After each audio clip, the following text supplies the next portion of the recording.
Hello everybody, and this is V Narendra Kumar, and we are from NRK Academy. And today we have this 46th chapter, and it's called The Crusades and the Age of Papal Dominion, and it is part of our wonderful series of a wonderful book called The Short History of the World by H.G. Wells.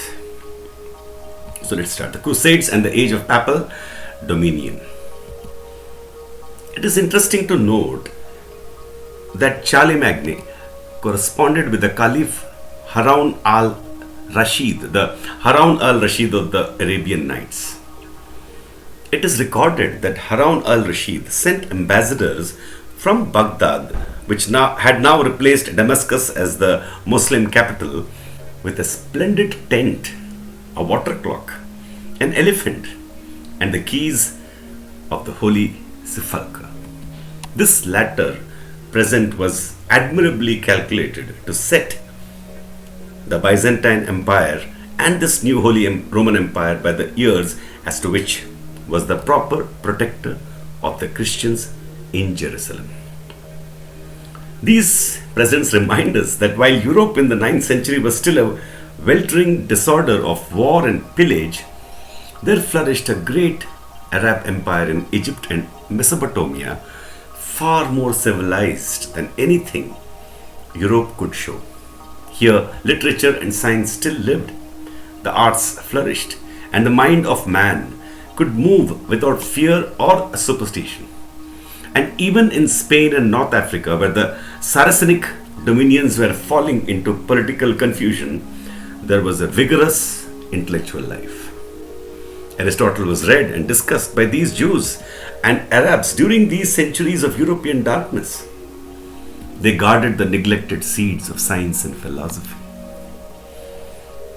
Northeast of the Caliph's dominions was a number of Turkish tribes. They had been converted to Islam, and they held the faith much more simply and fiercely than the actively intellectual Arabs and Persians to the south. In the 10th century, the Turks were growing strong and vigorous, while the Arab power was divided and decaying.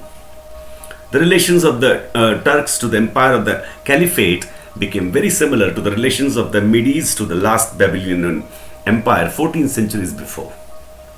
In the 11th century, a group of Turkish tribes, the Seljuk Turks, came down into Mesopotamia and made the Caliph their nominal ruler, but really their captive and tool.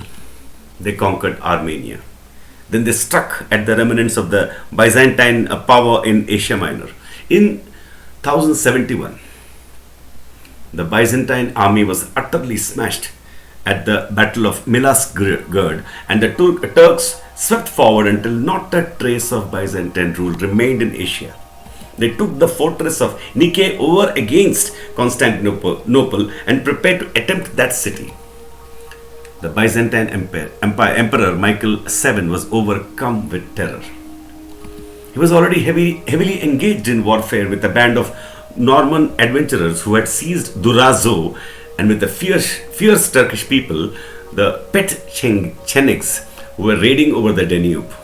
In his extremity, he sought help where he could, and it is notable that he did not appeal to the Western emperor but to the Pope of Rome as the head of Latin Christendom. He wrote to Pope Gregory VII, and his successor Alexius Comnenus wrote still more urgently to Urban II. This was not a quarter of a century from the rupture of the Latin and Greek churches. That controversy was still vividly alive in men's minds, and this disaster to Byzantium must have presented itself to the Pope as a supreme opportunity for reasserting the supremacy of the Latin Church over the dissentient Greeks. Moreover, this occasion gave the Pope a chance to deal with two other matters that troubled Western Christendom very greatly. One was the custom of private war, which disordered social life, and the other was superabundant fighting energy of the Low Germans and Christianized Northmen, and particularly of the Franks and Normans. A religious war, the Crusade, the War of the Cross, was preached against the Turkish captors of Jerusalem, and a truce to all warfare amongst Christians. The declared object of the war was the recovery of the Holy Sepulchre from the unbelievers. A man called Peter the Hermit carried on a popular propaganda throughout France and Germany on broadly democratic lines. He went clad in a coarse garment, barefooted on an ass. He carried a huge cross and harangued the crowd in street or marketplace or church. He denounced the cruelties practiced upon the Christian pilgrims by the Turks and the shame of the Holy Sepulchre being in any but Christian hands. Fruits of centuries of Christian teaching became apparent in the response. A great wave of enthusiasm swept the Western world, and popular Christendom discovered itself. Such a widespread uprising of the common people in relation to a single idea as now occurred was a new thing in the history of our race. There is nothing to parallel it in the previous history of the Roman Empire or of India or China. On a smaller scale, however, there had been similar movement among the Jewish people after their liberation from the Babylonian captivity, and later on Islam was to display a parallel susceptibility to collective feeling. Such movements were certainly connected with the new spirit that had come into life with the development of the missionary teaching religions. The Hebrew prophets Jesus and his disciples Muhammad were all exhorters of men's individual souls. They brought the personal conscience face to face with God. Before that time, religion had been much more a business of fetish, of pseudoscience than of conscience. The old kind of religion turned upon temple, initiated priest and mystical sacrifice, and ruled the common man like a slave by fear. The new kind of religion made a man of him. The preaching of the first crusade was the first stirring of the common people in European history. It may be too much to call it the birth of modern democracy, but certainly at that time, modern democracy stirred. Before very long, we shall find it stirring again and raising the most disturbing social and religious questions. Certainly, this first stirring of democracy ended very pitifully and lamentably. Considerable bodies of common people, crowds rather than armies, set out eastward from France and the Rhineland and Central Europe without waiting for leaders or proper equipment to rescue the Holy Sepulchre. This was a people's crusade. Two great mobs blundered into Hungary, mistook the recently converted Magyars for pagans, committed atrocities and were massacred. A third multitude with a similarly confused mind, after a great pogrom of the Jews in the Rhineland, marched eastward and was also destroyed in Hungary. Two other huge crowds, under the leadership of Peter the Hermit himself, reached Constantinople, crossed the Bosphorus and were massacred rather than defeated by the Seljuk Turks. So began and ended this first movement of the European people as people. Next year, 1097, the real fighting forces crossed the Bosphorus. Essentially, they were Norman in leadership and spirit. They stormed Nicaea, marched by much the same route as Alexander had followed 14 centuries before, to Antioch. The siege of Antioch kept them a year, and in June 1099, they invested Jerusalem. It was stormed after a month's siege. The slaughter was terrible. Men riding on horseback were splashed by the blood in the streets. At nightfall on July 15th, the Crusaders had fought their way into the Church of the Holy Sepulchre and overcome all opposition there. Blood-stained, weary, and sobbing from excess of joy, they knelt down in prayer.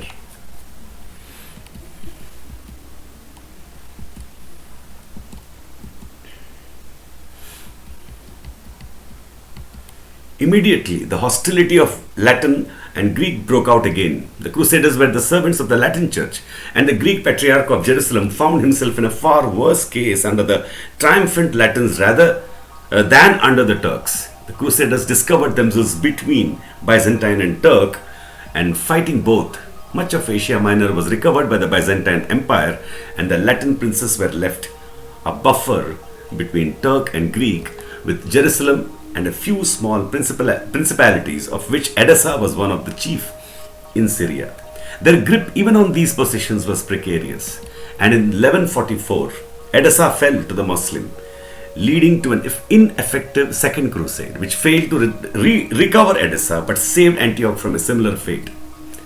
In 1169, the forces of Islam were rallied under a Kurdish adventurer named Saladin, who had made himself master of Egypt. He preached a holy war against the Christians, recaptured Jerusalem in 1187, and so provoked the Third Crusade. This failed to recover Jerusalem. In the Fourth Crusade, the Crusades are going on, 1202 to 4, the Latin Church turned frankly upon the Greek Empire, and there was not even a pretense of fighting the Turks. It started from Venice, and in 1204 it stormed Constantinople. The great rising trading city of Venice was the leader in this adventure, and most of the coasts and islands of the Byzantine Empire were annexed by the Venetians. A Latin emperor, Baldwin of Flanders, was set up in Constantinople, and the Latin and Greek church were declared to be reunited. The Latin emperors ruled in Constantinople from 1204 to 1261, when the Greek world shook itself free again from Roman predominance. The 12th century then and the opening of the 13th was the age of Papal Ascendancy, just as the 11th was the age of the ascendancy of the Seljuk Turks and the 10th the age of the Northmen. A united Christendom under the rule of the Pope came nearer to being a working reality than it ever was before or after that time. In those centuries, a simple Christian faith was real and widespread over great areas of Europe. Rome itself had passed through some dark, discreditable phases. Few writers can be found to excuse the lives of Popes John XI and John XII in the 10th century. They were abominable creatures. But the heart and body of Latin Christendom had remained earnest and simple.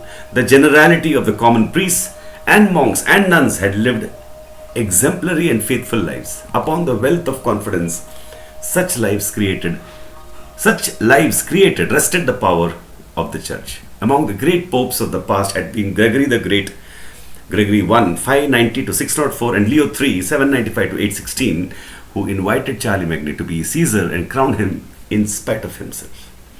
Towards the close of the 11th century, there arose a great clerical statesman, Hildebrand, who ended his life as Pope Gregory VII, 1073 to 1085. Next, but one after him, came Urban II, 1087 to 1099, the Pope of the First Crusade. These two were the founders of this period of papal greatness, during which the popes lorded it over the emperors. From Bulgaria to Ireland and from Norway to Sicily and Jerusalem, the Pope was supreme. Gregory VII obliged the Emperor Henry IV to come in penitence to him at Canossa and to await forgiveness for 3 days and nights in the courtyard of the castle, clad in sackcloth and barefooted in the snow. In 1176 at Venice, the Emperor Frederick Barbarossa knelt to Pope Alexander III and swore fealty to him. The great power of the church in the beginning of the 11th century lay in the wills and consciences of men. It failed to retain the moral prestige on which its power was based. In the opening decades of the 14th century, it was discovered that the power of the Pope had evaporated. What was it that destroyed the naive confidence of the common people of Christendom in the church, so that they would no longer rally to its appeal and serve its purposes? The first trouble was certainly the accumulation of wealth by the church. The church never died, and there was a frequent disposition on the part of dying childless people to leave lands to the church. Penitent sinners were exhorted to do so. Accordingly, in many European countries, as much as a fourth of the land became church property. The appetite for property grows with what it feeds upon. Already in the 13th century, it was being said everywhere that the priests were not good men, that they were always hunting for money and legacies. The kings and princes disliked this alienation of property very greatly. In the place of feudal lords capable of military support, they found their land supporting abbeys and monks and nuns, and these lands were really under foreign dominion.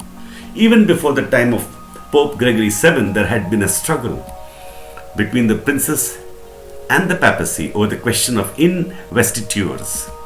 The question that is of who should appoint the bishops. If that power rested with the Pope and not the king, then the latter lost control not only of the consciences of his subjects but of a considerable part of his dominions. For also the clergy claimed exemption from taxation. They paid their taxes to Rome, and not only that, but the church also claimed the right to levy a tax of 1/10 upon the property of the layman in addition to the taxes he paid his prince. The history of nearly every country in Latin Christendom tells of the same phase in the 11th century, a phase of struggle between monarch and pope on the issue of investitures, and generally it tells of a victory for the pope. He claimed to be able to excommunicate the prince, to absolve his subjects from their allegiance to him, to recognize a successor. He claimed to be able to put a nation under an interdict, and then nearly all priestly functions ceased except the sacraments of baptism, confirmation, and penance. The priests could neither hold the ordinary services, marry people, nor bury the dead. With these two weapons, it was possible for the 12th century popes to curb the most recalcitrant princes and overawe the most restive peoples. These were enormous powers, and enormous powers are only to be used on extraordinary occasions.